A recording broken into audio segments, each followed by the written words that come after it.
Yes, go. Medyo may upo ko din.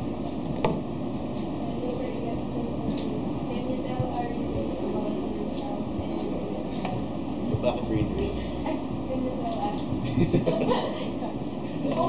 May readers, I mean, okay.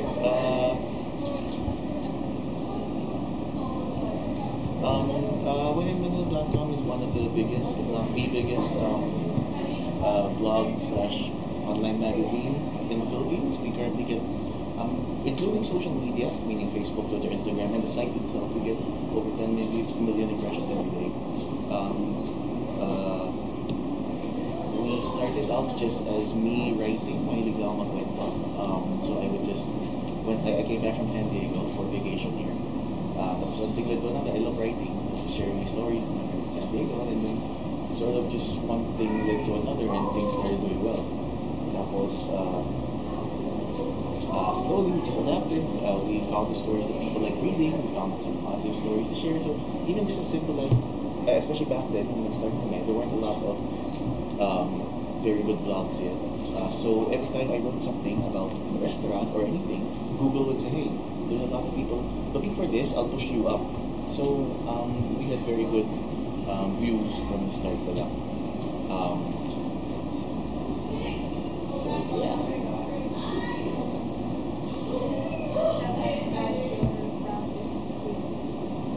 Miss Universe. I don't think that. Miss Universe again. I don't have a proudest achievement. I'm just happy to be able to do what I like, which is writing.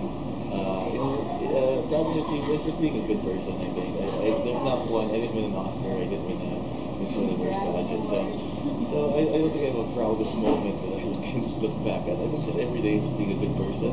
I think every day is just about little things. Being nice to someone today, saying something nice to someone, being nice to animals or things like that. I don't know. So yeah. I don't have a proudest moment, I guess. So what was the most challenging moment in your life so far?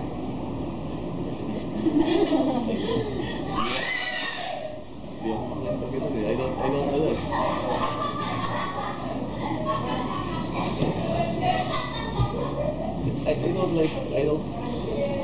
I don't overanalyze in parang hindi ko minamalaki yung moments eh. So I don't so the toughest moment in my vlog career, I guess it's just little things where we have to adapt, where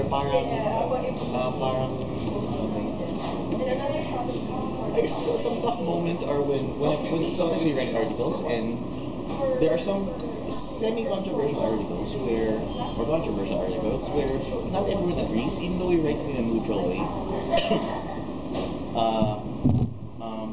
What are some examples? Let's say, for example, we write about... I mean, that's fine, pero...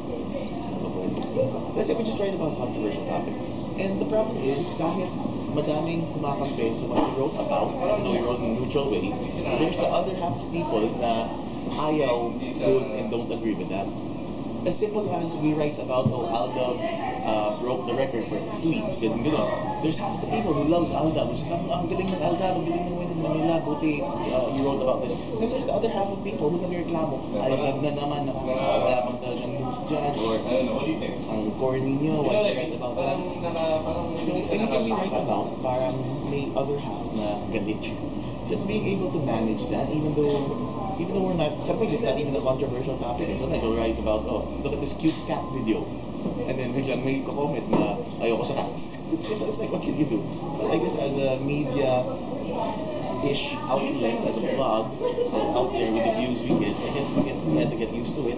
Masanay na to ignore some people na dapat lang i-ignore dahil wala ko yung sabi nila. Or sometimes when we need to comment and respond where, hey, thank you for your constructive criticism. I mean, may constructive criticism talaga for us to learn.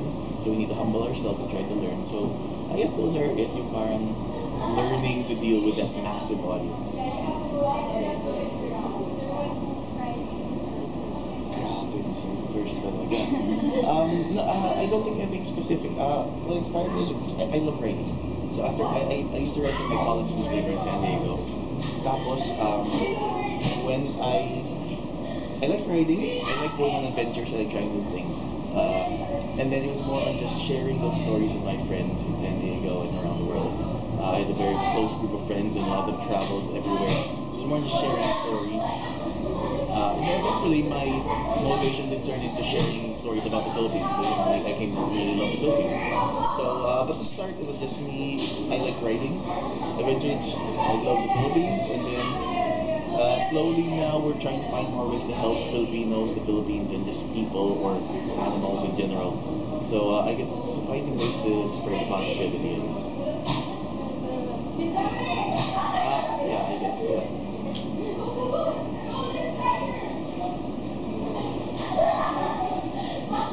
So have you met anyone who is famous in your vlogging career? You meet a lot of interesting people. Fame, that's relevant. Depends. I don't really care about fame, but interesting people, yeah, lots.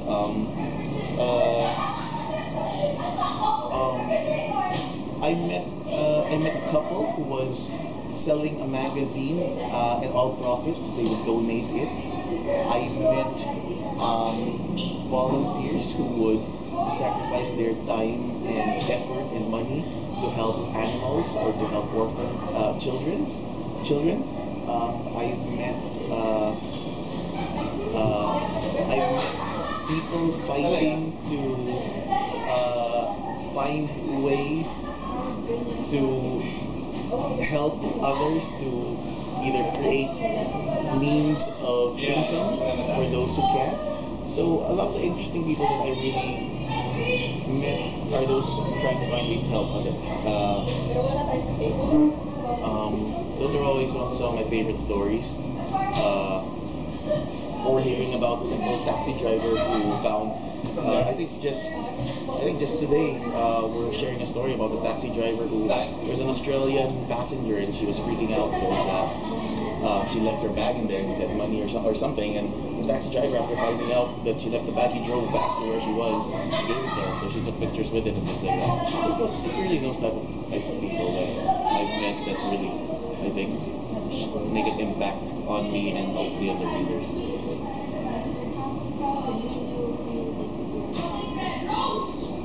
Define followers.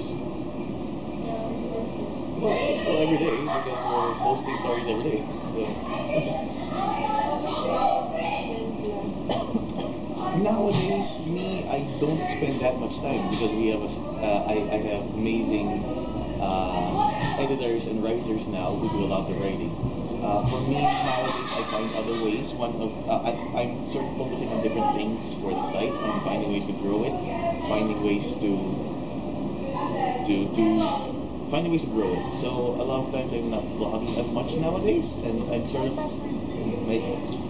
I got jaded a bit. Medyo nagsawa na because especially when I was new, they would send me everywhere and I would try everything. And even before I would start vlogging, ang dami ko nang ginawa. Medyo loko-loko when I was younger.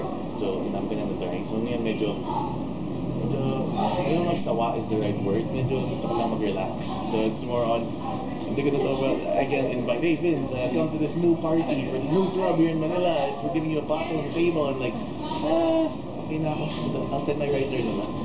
So medyo for me, I've tried a lot already. So I'm sort of just relaxing.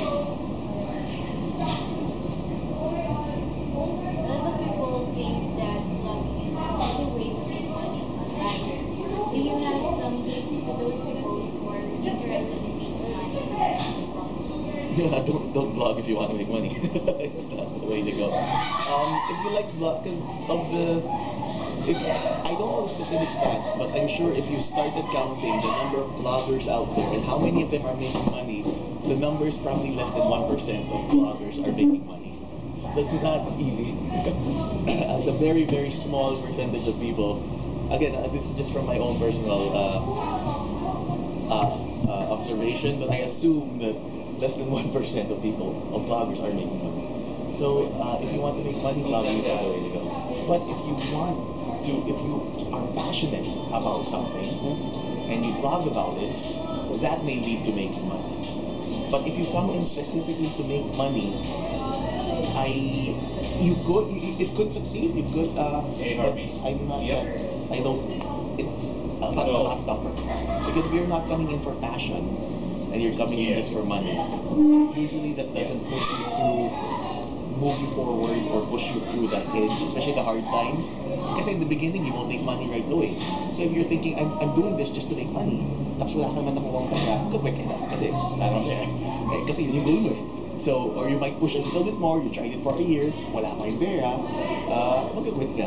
But if you're doing it just because you love it, it's your passion, and you find ways to do it, even though you're not earning, you'll keep doing it, and then eventually, people will notice you, like, ang ganda nitong lap, ang ganda ng pagkasulat, the person who's writing is really passionate, that's where the money will come in.